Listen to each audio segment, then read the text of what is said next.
Welcome to The Explainer. Today, we're diving into something seriously fascinating and, let's be honest, wildly misunderstood. The esoteric vision of René Guénon and his infamous 7 Towers of the Devil. Now, forget all those literal dark fortresses and internet conspiracy theories you might have stumbled across. We're going to decode the true, hidden architecture of reality. We're talking about the deep, falsific, mystic, and esoteric truths Guénon was actually pointing toward.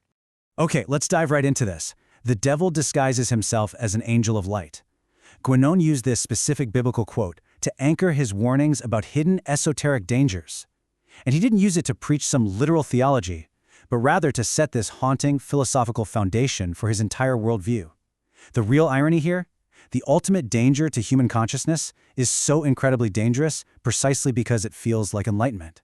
It shows up looking totally beautiful, liberating, and spiritually complete.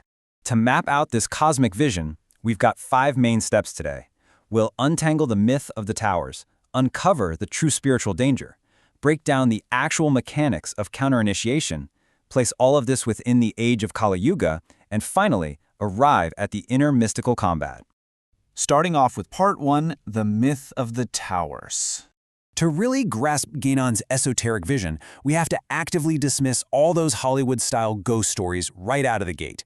It might actually surprise you, but he never even wrote a dedicated book called The 7 Towers of the Devil. The whole concept, it was basically pieced together by others from his scattered writings on Oriental traditions. Guénon just didn't operate on a literal, surface level. His vision is entirely subtle, it's metaphysical. But, after his works were published, secondary authors kind of ran with it. They amplified and romanticized his very subtle clues into full-blown literal fiction. Moving on to Part 2, the true spiritual danger. So the crucial point is this. We're looking at the intensely analytical and philosophical core of Guénon's entire argument. The ultimate threat to humanity? It isn't modern materialism. Materialism is really just an emptiness, right? A void. The real danger is deviant, false spirituality and pseudo-initiations. Guénon believed that false masters and the deliberate inversion of sacred symbols pose a way bigger, much more active threat to the human soul than someone just not believing in anything at all. False spirituality doesn't just leave you empty, it actively lures the seeker right into a trap. You absolutely must make this distinction if you want to understand Guénon. There is a massive, fundamental gulf between the merely psychic and the truly spiritual. Think about it. A lot of modern occult phenomena, like various New Age movements, they appear spiritual, but they actually stem from confused, horizontal, and honestly pretty dangerous psychic forces. The truly spiritual, on the other hand, relies on a vertical access, one that's supported by ancient traditional initiatory frameworks. Because our modern world has largely lost its ability to read the universe vertically, we've become incredibly vulnerable to these psychic forces that are basically just masquerading as spiritual enlightenment. Which brings us to Section 3, the mechanics of counter-initiation. This exact vulnerability leads directly into the dark, esoteric machinery Guénon warned us about, counter-initiation. Now, we're not talking about some satanic sect in the folklore sense, not at all. It is an inverted imitation of true initiation. It perfectly copies the forms, the language, the rituals of the sacred, but it fundamentally diverts their energy. It points them toward profane power, worldly domination, and ultimately the imprisonment of the seeker. It's a highly structured, totally deliberate hijacking of the mystical impulse. Now, what's really interesting about this is how Guénon breaks down the mechanics of this hijacking into an unholy trinity. First up is inversion, a total, complete turning away from the highest divine principle. Second is counterfeit, a flawless mimicry of the sacred but used entirely to serve worldly, profane ends. And third is fixation, the deliberate confinement of individuals within the lowest levels of their own psyche. This 3-step mechanism is exactly what severs a human being from their upward vertical ascent toward truth. It literally plunges the soul into a state of profound mystical stagnation. In all this dark machinery, it revolves around a highly specific, universally recognized number, 7. Now, Guénon didn't use the number 7 as coordinates on some literal map. Instead, he used it for its deeply rooted, obvious symbolic value across almost all sacred traditions. By approaching the number philosophically, we strip away all that literal conspiracy theory folklore and reveal something so much deeper. And this brilliantly illustrates that in sacred geometry, the number 7 represents the directions of space, the planets of antiquity, and the true spiritual centers of the world. Because of that, the 7 towers in Guénon's esoteric vision are actually a dark, inverted reflection of those authentic spiritual centers. Think of them as counter-spiritual nodes, intricately designed to mimic the sacred geography of the cosmos itself. All right, moving into Section 4, the Age of Kali-Yuga. So when exactly does this whole system of inversion reach its peak? Well, in Hindu cosmology, we are currently living in the Kali-Yuga, the Dark Age, literally the very end of a civilization's cosmic cycle.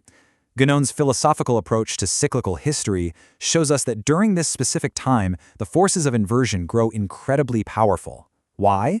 Precisely because humanity loses its connection to the authentic sacred.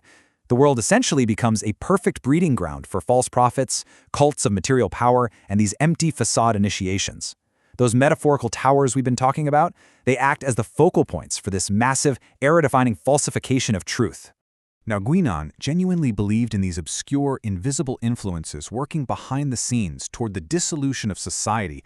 But remember, he completely avoided cheap sensationalism. He wasn't talking about cartoon villains sitting in a smoky room. He meant things like seductive false spiritualities, powerful egregores, collective states of mind or mass manias, and highly influential cultural currents. These forces work subtly, and they hide right inside the very ideologies of progress and power that we celebrate today. Finally, we reach Section 5, the Inner Mystical Combat. Let's move on and see how this builds, taking us from the world around us straight into the world within us. Because the real struggle against the Seven Towers isn't political or material. It is a deeply mystic inner combat, requiring two very rigorous steps. Step 1 is a relentless, unwavering orientation toward the spiritual center. Step 2 demands actively resisting that constant, everyday pull toward dispersion into illusion. It's an intense, quiet battle, and it's fought daily right within the human heart and mind, just to maintain basic spiritual clarity. And let's be real, this inner combat is incredibly difficult right now, because we live in a completely desacralized world. Just look at our modern reality through Guénon's philosophical lens.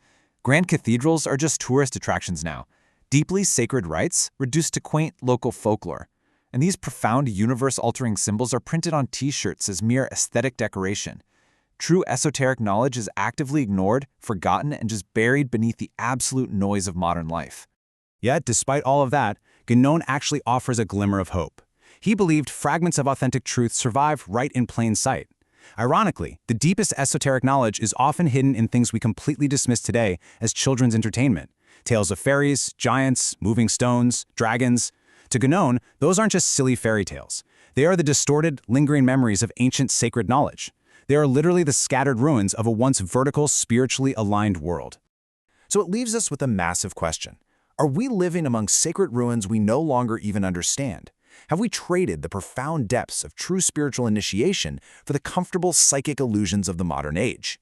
Guénon's vision of the Seven Towers isn't meant to frighten us with ghost stories. It's meant to wake us up.